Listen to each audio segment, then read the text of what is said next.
आम्ही सारे खवय्ये. नमस्कार.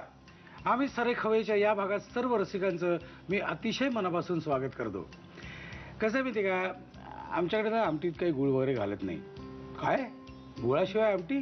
काय आमच्याकडे ना फोडणीत ना कढीपत्ता नाही घालत. काय कढीपत्ता फोडणीत नाही? शी, मग काय अर्थ फोडणीला? अशा सगळ्या प्रकारचे पदार्थ एकाच छत्राखाली एकाच कार्यक्रमात बघण्याचं एकमेव ठिकाण म्हणजे आम्ही सारे खवय्ये. असंच आहे. कसं आहे, आता सध्या विदर्भाचा आमचा टूर चालू आहे.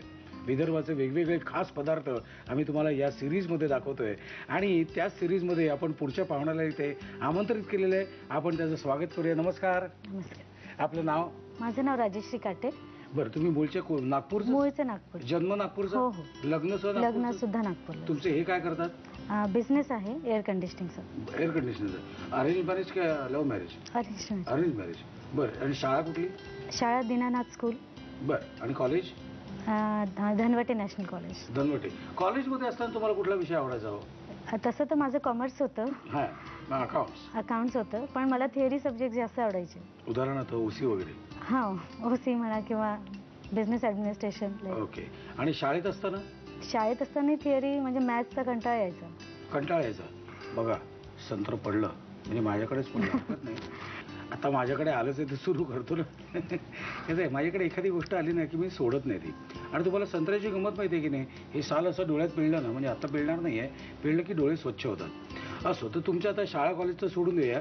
पण मला अजून एक तुमचा विचार असं वाटतं ते असं की शाळा कॉलेजमध्ये असताना हमखास बनवला जाणारा पदार्थ कुठला घरात आणि जो तुम्हाला अतिशय आवडायचा? तसा घरात माझ्याकडे असं आठवड्यातनं एकदा तरी गोळा भात व्हायचा.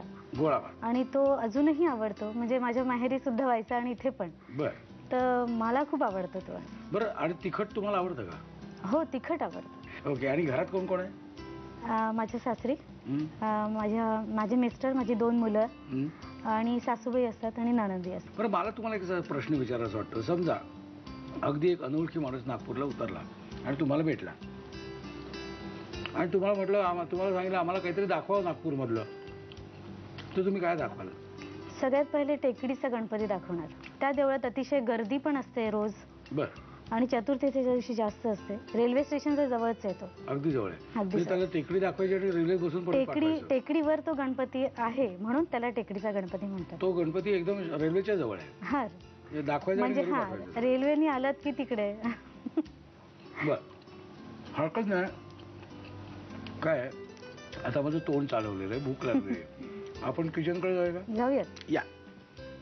राजेश्वरी ताई, मला सांगा, आज तुम्ही काय काय बनवणार आहात? मी आज काकडीचा कोरडा, लसण्या भात आणि सांजोरी बनवणार आहे. काकडीचा कोरडा, लसण्या भात आणि सांजोरी.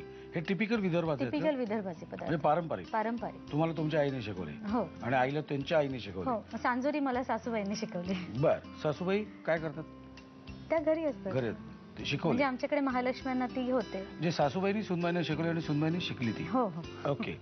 आपली आजची पहिली रेसिपी काय आहे? पहिली काकडीचा कोरडा.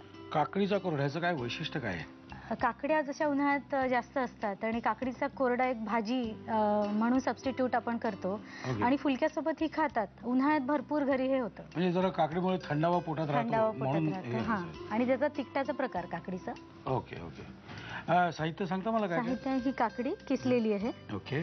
बेसन, मिरची, लसूण, मोहरी, फोडणीसाठी तेल, वरून घालायला कोथिंबीर, हिंग, हळद आणि मीठ. ओके. आणि हे काय बनवलं? चटणी कसली? ही मी मिरची आणि लसणाची पेस्ट बनवली. ओके. ही मिरची तिखट आहे का? कारण मला 2 प्रकारच्या, एक बारीक, लवंगी आणि ही मोठी मिरची मिक्स करून बनवली आहे. मिक्स करून तिखट आणि थोडासा हिरवटसर असा दोन्ही. ओके.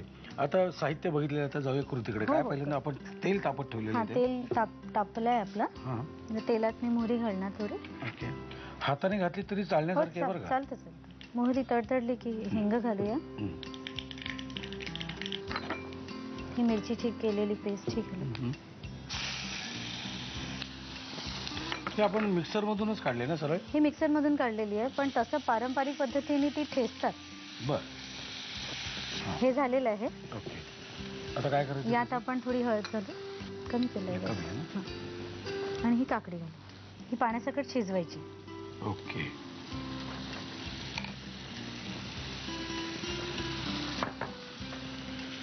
बस याला मंद आचेवर 1-2 मिनिटं ठेवू. आणि ह्याच्यानंतर आपल्याला चण्याचं पीठ घालायचं त्यात. हा, याच्यानंतर आपण बेसन. मीठ घालू थोडं बरं. आणि मग चण्याचं पीठ पेरू आणि वरून परत 1 मिनिटं त्याला चण्याचं पीठ जोपर्यंत शिजेल मग तयार आपली रेसिपी. ओके, हे आपलं झालं असेल हो, हे मग? झालंय. ओके. काकडी चांगली शिजलेली आहे. आता आपण यात मीठ घालू आधी. बेसन घालू. बरं. 1 वाटी काकडीचा हे असेल तर अर्धी वाटी बेसन घेतो. बर, गुड.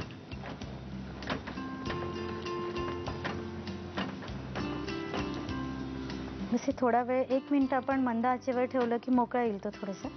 वरून कोथिंबीर घालून सर्व करायचं. ओके, आता हे साधारणपणे 1-1.5 मिनिटाने आपलं तयार बस होईल. 1 मिनिटात तयार होईल. कोथिंबीर घालायची. कोथिंबीर घालायची आणि सर्व करायचं. आपल्याला आवडत असल्यास आपण वरून हिंगाची फोडणी, वरून तेल घालायचं आणि फुलक्यासोबत खायचं. ओके, ऍडिशनल ह्याच्यावर हा, अजून म्हणजे आपण- हा, आम्ही जास्त तेल खातो नागपूरला. ओके.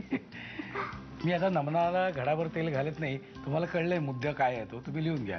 साहित्य आणि कृती. काकडीचा कोरडा बनवण्यासाठी लागणारं साहित्य: काकडीचा किस, बेसन, हिरवी मिरची, लसूण, मोहरी, तेल, कोथिंबीर, हळद, हिंग, मीठ आणि लसूण मिरची ठेचा. कृती: प्रथम एका पॅन मध्ये तेल गरम करून त्यामध्ये मोहरी, हिंग आणि मिरची लसूण पेस्ट परतून घ्यावी.